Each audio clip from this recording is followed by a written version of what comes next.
Please welcome Randy Thompson, K4D. Good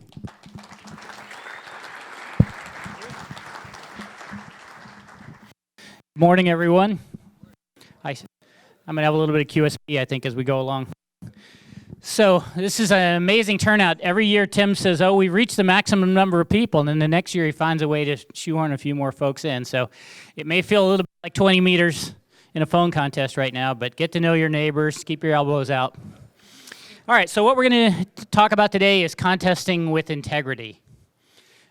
And if I can figure out how you make things go. So integrity is the practice of being honest, showing consistent and uncompromising adherence to strong moral and ethical principles, which is a long way of saying do the right thing. Now, here's the key thing and why this talk is part of CTU. Integrity is the bedrock principle that radio contesting depends on. Without trusting our other competitors, without doing the right thing, without following the rules, we don't really have a game that has any meaning. Now, what is a game? A game is a set of rules that define constraints. If you think about almost any game or sport that you participate in, the whole idea is to create a box and then have the competitors or the participants work inside of that box, either use right strategy or competitive tactics or whatever to make the best score. And that score is usually determined or is used to figure out who won or how somebody did. And the important thing about games, and the reason that we're talking about here is, you know, games are fun. They give you entertainment. They help you build skills. Contesting exists because it gives us a way to practice our communication skills that we don't normally have when we're just having rag chews or sending 599 in the expeditions and stuff. It's a chance to really practice exchanging information and doing it in an accurate way. So it gives it back to the ham radio in general. It's also an opportunity to share experience. And just the fact that all these people together in this room and as you go through your travels in Dayton and the various, and the contest dinner and the suites and so on, what is it that binds us all together? What is it that allows us to walk up to somebody and start having a conversation, somebody that we've never met before? And it's this shared experience of all being on 20 meters and the sunspot low, or, chasing some of the same big guns all through the weekend, competing with our friends. Even though you may have done the contest in a very personal, solo way, when it's all over, you can go talk to your buddies and you can say, wow, I did this, or could you believe that opening? It's that shared experience that really makes contesting and in many ways amateur radio great. So I'm sure you've all had this conversation. I know I've had it lots of times, where somebody says, well, what is this contest thing all about? What do you mean? Well, we operate 24 hours or 48 hours, we write down everybody that we talk to, and we're trying to make as many contacts in as many parts of the world or many states as possible, and we get a score from that. Okay, everybody knows what the next question is, right? So how do you know who won? Well, is it the guy with the biggest score? Well, yeah. But we send our logs in, because after all, how do we know? Everybody could just claim the biggest score. So we send our logs to the sponsor, and they check them. They cross-check them and make sure that, okay, these people, they talk to each other and so on. Well, how do you know somebody didn't cheat? Because after all, you're just writing stuff down, and you send it in. How do we know? Well, we trust. In the end, we have to trust our fellow competitors that they followed the rules. That's the rock principle. But we like to verify if we can, so that's why we have log checkers and computer programs that actually go through and make sure that people logged call signs and exchanges correctly at the right time and so on. We also, in some contests, record things off the air, or over the air, so we can come back later and see, did that really happen, what we thought happened, or did they really make that contact, that type of thing? And then this is my favorite question. What do you get for winning? People, by this point, they're ready. They're for you to say a number, a car, a trip to the, remember the Bermuda contest, you get a trip to Bermuda. Nope, none of that. Get nothing. Nothing for winning except something that to me is priceless, and that's the ability to talk to your buddies and tell them that you beat them. So. Now, I'm going to admit this right up front. It's kind of a bad thing. We've got all you here. You're all enthusiastic. You're ready. You're excited about contesting. I'm going to tell you something that you don't really want to admit, but contesting is not a fair game. So yes, we have rules. The box has been defined. The problem is there's a lot of parts of the box that are not definable, like what kind of station somebody has. Some guy has, stacked 40-meter beams and so on, and you just operate from your house with the wire in the attic. There's nothing we can do about that. That's just part of the game. Geography is different. Obviously, it's way better to be in Zone 33 or EA8 or Zone 9 or something in a DX contest than it is to be in Minnesota, for example. Which brings us to unequal propagation. That's part of why geography matters. People operate different amounts of time. Like some guys will operate 4 hours or 8 hours, or some guys will do the whole thing. Again, that may impact their score, but it makes it harder to evaluate one score to the next. And then we all, of course, operate a lot of times on our own. The thing, contesting good and bad, the pressure point, if you were, is that we calculate scores, and as soon as you put a number on something, people are going to stack rank them, and there's going to be one at the top and one at the bottom. And so I would assume most people in this room would consider themselves to be competitive. So if I stack rank them, you're going to want to be as close to the top, or closer to the top than the bottom. So this is where all the pressure comes from, and this is really why we have this talk as part of CTU. So there's lots of reasons to do radio contests. I've talked about them a little bit. Some people do it for self-improvement. Hey, I did better than last year, or I did better than my previous best effort in the contest. I like to have a better score than that guy, where that guy is whoever I'm talking to at the time. I want to find cool band openings. I'm in a WAE contest year in Texas and tuning around at 15 meters, and I work K1DG on long path, the long way around. People always go, what's the longest QSO you ever made? I said, well, it's from Texas to Massachusetts. But we did it the far way around. Well, I would have never found him if there wasn't the activity that was generated by this contest. And we can all point back to some event, some contest where we found some weird opening on 10 or 15 or 80 or 160 or something that was just because of all the activity. So those are all things that are memorable. That's part of what this is about. Being part of a team is always good, whether that team is a multi-op or whether it's part of your club. So all these things in some ways are very personally directed. They're things that I take away from contesting. And then there's this last one, peer recognition. This goes back to our stack ranking pressure, right? It's like I want other people to know that I beat them. It's not enough that I know I beat them. I want them to know that I beat them. And so there's a lot of ego in this. And we've already talked about we're not doing this for the money. If we were doing it for the money, it'd actually make a lot more sense, but we're not. We're doing it for all these personal things. So if peer recognition is the thing that's moving us along, some psychologists would argue that's a bad thing. We shouldn't allow other people to determine how we feel about ourselves. So I would urge that you try to get over that as best you can. But, in the end, it's about peer recognition. What did people think about you? Do people, like if you're in a room and you see some guy across the room and somebody says, oh, there's, XYZ, do people go, yeah, that guy's really awesome? Or do they go, yeah, that guy's a sleaze? Both of those things are possible. And where do people make up that opinion or that view? They do it based on observing how you operate or how you talk or what you do and sometimes what other people say about you. Unfortunately, this can be, hello. There we go. All right. Now I have to get used to listening to myself differently. Okay, but anyway, it's you in the end have to protect your own reputation, and the easiest, best way to do that is to operate with integrity, to follow the rules, to do the right thing, and then no one will have a reason to think you're a lid or a cheater.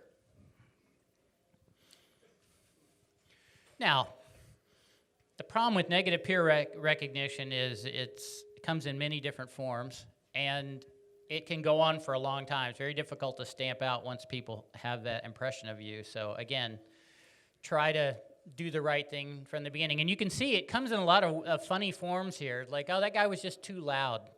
What does that mean? Could mean he's on salt water. But people do develop this sense, like this guy is just louder or different or whatever than other people, or this guy hears too well. I get involved in conversations every once in a while where people are like, wow, I can't believe this European guy could hear me. I could barely hear him, and yet he came right back to me. So is he using a remote receiver or something like that? You know, sometimes people bring in a second op to help them with their single op effort, that kind of thing. So people know. In the end, you could say, well, we kept this a real secret, but somebody in the local club will know, and then they'll tell somebody else, and they'll tell somebody else, and then it'll get out that you weren't following the rules. So while you may have achieved some short-term victory, so to speak, in the end, it will catch up with you. So there's a lot of reasons that people cheat. We've talked about a bunch of them already, you know, to win, to make a bigger score, and if you make a bigger score, everybody thinks you're a greater operator or a better operator. This is one of the challenges of being a W1. Many W1s think they're fantastic operators because they have great scores, but the fact is they just live closer to Europe than everybody out here. So you have to, it's all relative, and you just have to recognize that. And I can say that as a W1 who didn't used to be a W1. So, you know, there are guys that we work in every contest, and after a while you think, wow, that guy's really awesome. But maybe he's not following all the rules. Anyway, lots of motivations here. And most of the time when people do cheat or bend the rules or whatever, you know, they can justify it to themselves. They're like, well, I didn't actually break the rules completely. I just kind of straddled them a little bit, as you see here. So I want to get a couple of things out of the way. There's a lot of people who say, wow, I don't see how those top guys can be making those big scores. They must be cheating. And as somebody who's checked a lot of logs over a lot of years and dealt with some problems and so on, what I can tell you is that probably on a percentage basis, more than 99% of the people in the contest are doing the right thing. It's a very, very small number of people who are cheating. So do not feel like, oh, everybody above me or all these guys are cheaters or whatever just because they happen to have a big score. So that's the dilemma of this presentation. I don't want people to go away feeling like, wow, everybody cheats, that's why we had to talk about it. No, the answer is we want to keep it the way it is, which is very few people do, and we want to really try to stomp those out if we can. But in every game there is, whether it's chess or checkers or whatever, when you read the psychology, the main reason for cheating is everybody assumes that the guys ahead of them are cheating. Like, I can't do that, so that guy must be cheating. That is not happening in ham radio. At least not very much. So here's the other one that's my favorite. I'm not winning anything, so does it matter?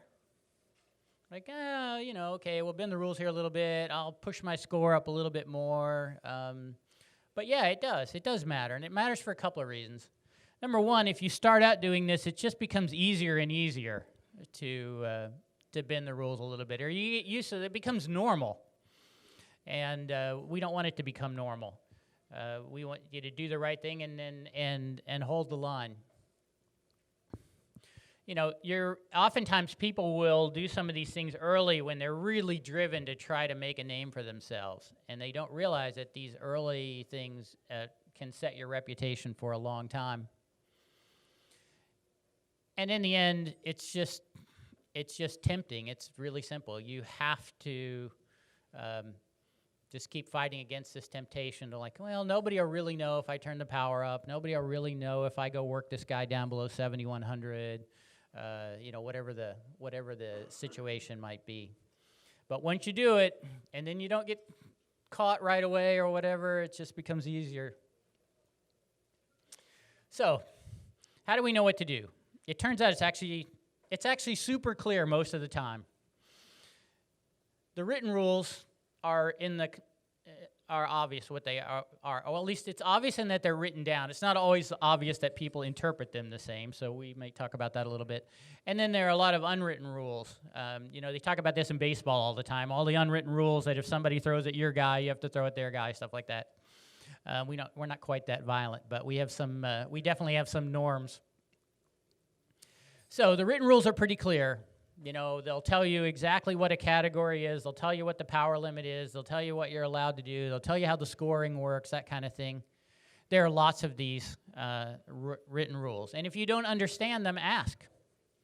Ask the contest sponsor or the director.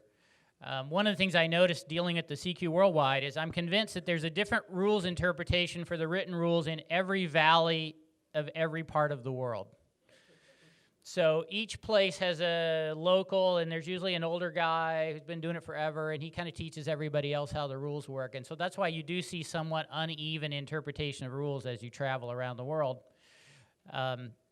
So it's important, and especially in this day of the internet, it's not hard to ask, what does this rule mean? Why do they say it that way? Give me an example. And the contest sponsor or director should always be able to help you out with that. In the case of the CQ Worldwide and the WPX contest, there's actually an FAQ page which answers a lot of these common questions. But the written rules are pretty straightforward. It's just sometimes the vocabulary is misinterpreted. One of the things that makes contest rules difficult is the fact that we don't want them to be an encyclopedia like you would see in Formula One. We want to try to make the rules fit on one or two magazine pages and be pretty straightforward. So a lot of the rules are fairly simplistic, but they carry a lot of historical meaning, and that's probably the hardest thing for new people to catch on to is like, well, why is this a rule, or why do they say it that way?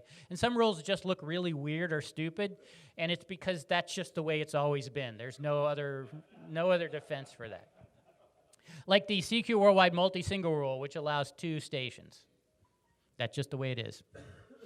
Okay, so now let's talk about the unwritten rules, because these are the more interesting ones. They're the gray. And the key thing here of the unwritten rules, if you want to convert them into a set of guidelines or principles, number 1, keep the contest on the radio and within the contest period. So there's not a rule that says, well, I'll get to that later, but so we want to try to keep the contest on the air during the contest period. So whatever you can do on the radio, in the contest bands to make QSOs and improve your score, that's awesome. But when you pick up your cell phone and start calling people to get them on the air and stuff like that, that's not allowed. Now, there's no rule in any that I've seen in most contests that say you can't pick up your cell phone and call somebody. But it's generally not an accepted practice.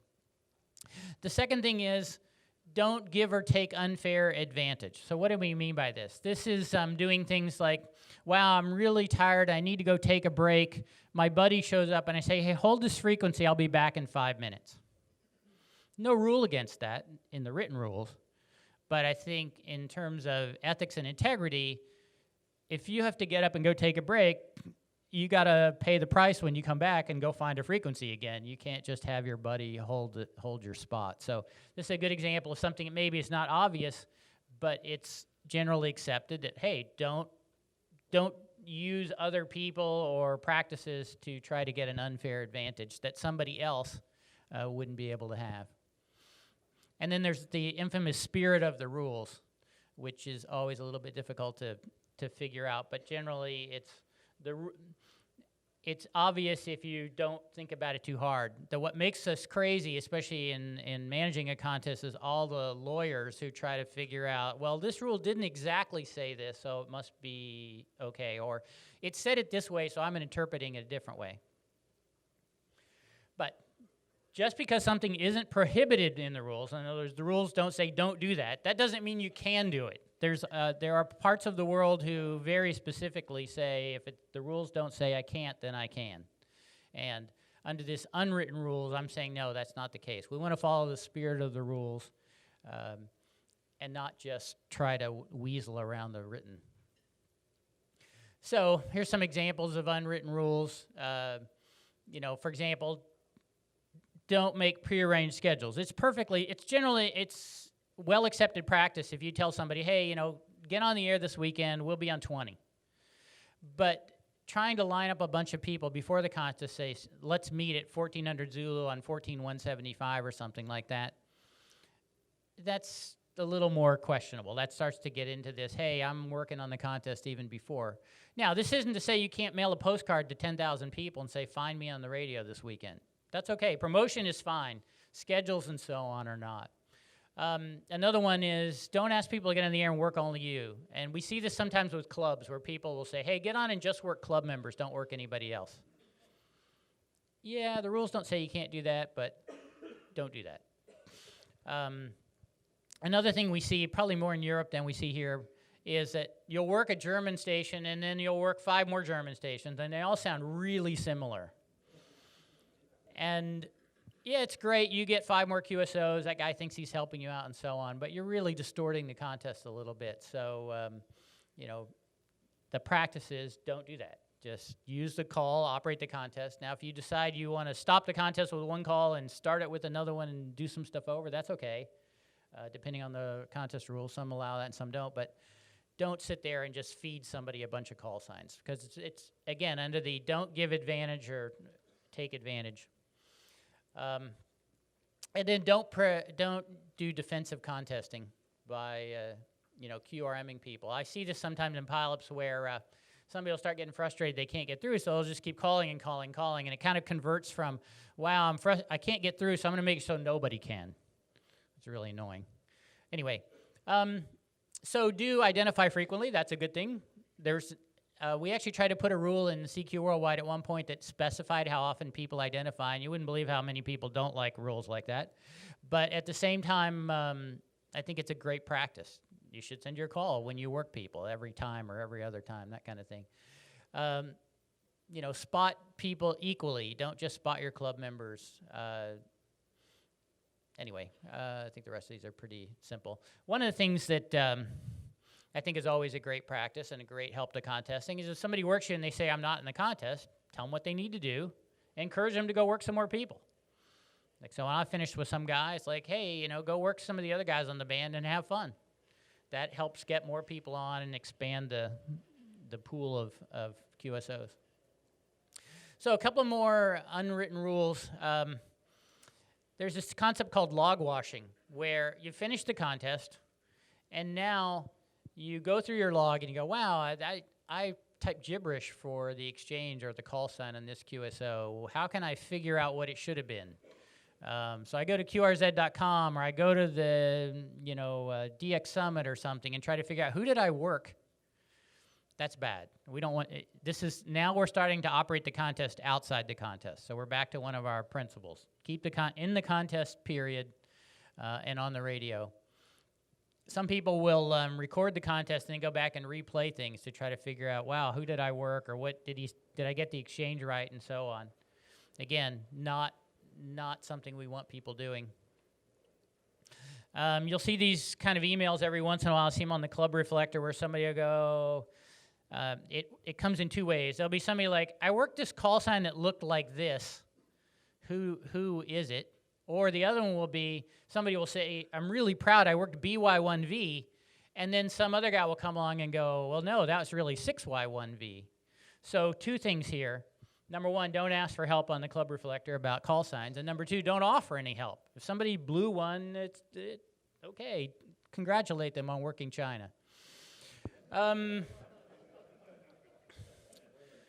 So I get emails after almost every contest where somebody's like, oh, please, I sent you the wrong exchange, change it. That always makes me crazy, because if they just sent their login with what they actually sent, it would all work out. But anyway. Obviously, power is a big thing. Power is probably the hardest thing that we have to deal with today. It's very easy to run more than 1,500 watts or whatever your power limit is for the category. It's also very difficult for other people to tell. We have not yet developed an empirical test over the air. We can tell if somebody's running too much power, but it does tend to show up in the results. So over time, we can figure it out. So just because the knobs go to 11 doesn't mean that you should turn them there. So in the end, you got to make a decision. I'm going to have integrity or I'm going to be a cheater. I'm going to use that word even though it's kind of negative. It's that simple. I'm going to be a good guy. I want to follow the spirit of the rules. I want people to respect me as being a great operator because I operated within the constraints of the box. Or I want to be all the things that's not. So follow the rules, be courteous on the air, make sure your signal is clean. You know, I didn't really talk about that much, but this idea of key clicks and so on. Whoops.